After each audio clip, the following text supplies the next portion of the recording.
എന്തായാലും ഇന്നലെ നമ്മൾ കഴിഞ്ഞ ദിവസം ജനം TV ഈ ഒരു വാർത്ത പുറത്തുവിട്ടിരുന്നു. ഈ ഒരു വാർത്ത റിപ്പോർട്ട് ചെയ്ത ടിൻഡു ദാസ് ചേരുന്നു. ടിൻഡു, നമ്മൾ കഴിഞ്ഞ ദിവസം പുറത്തുവിട്ട ഈ ഒരു സീഡിറ്റുമായി ബന്ധപ്പെട്ട ഈ ഒരു വാർത്ത അതിന് ഒരു ഇമ്പാക്റ്റ് ഉണ്ടായിരിക്കുന്നു. എന്താണ് കൂടുതൽ വിവരങ്ങൾ?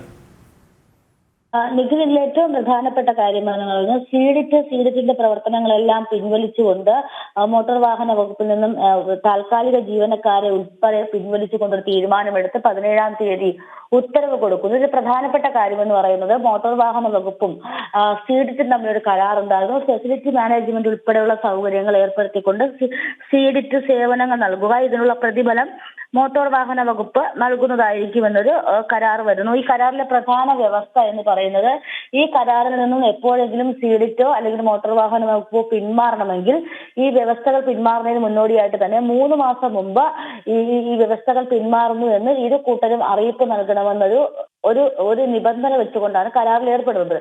ഏറ്റവും പ്രധാനപ്പെട്ട കാര്യമെന്ന് പറയുന്നത് 17-ാം തീയതി 5 മണിക്കാണ് ഇത്തരത്തിൽ ജീവനക്കാരെ ഉൾപ്പെടെ തിരിച്ചു വിളിച്ചുകൊണ്ട് സീഡിറ്റ് ഒരു ഉത്തരവ് മോട്ടോർ വാഹന വകുപ്പിനെ അറിയിക്കുന്നത്.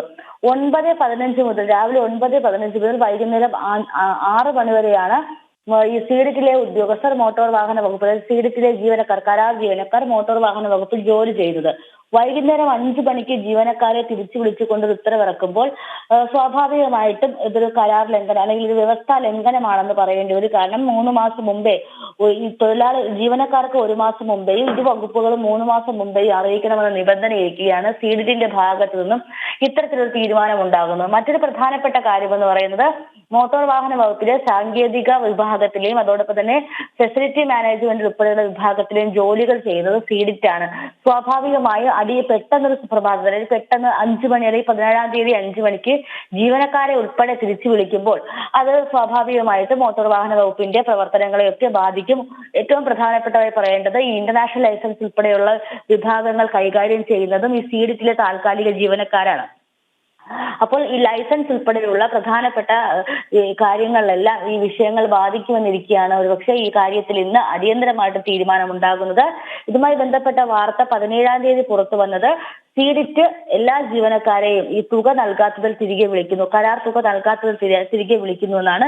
അതിൽ ഏറ്റവും പ്രധാനപ്പെട്ട കാര്യം എന്ന് പറയുന്നത് ഈ യാതൊരു മുന്നറിയിപ്പും ഇല്ലാതെ ഇത്തരത്തിൽ ജീവനക്കാരെ ഉൾപ്പെടെ തിരികെ വിളിക്കുന്നു, ഫെസിലിറ്റി മാനേജ്മെന്റ് ഉൾപ്പെടെയുള്ള സൗകര്യങ്ങൾ നൽകാതിരിക്കുന്നു എന്ന് തന്നെയാണ്.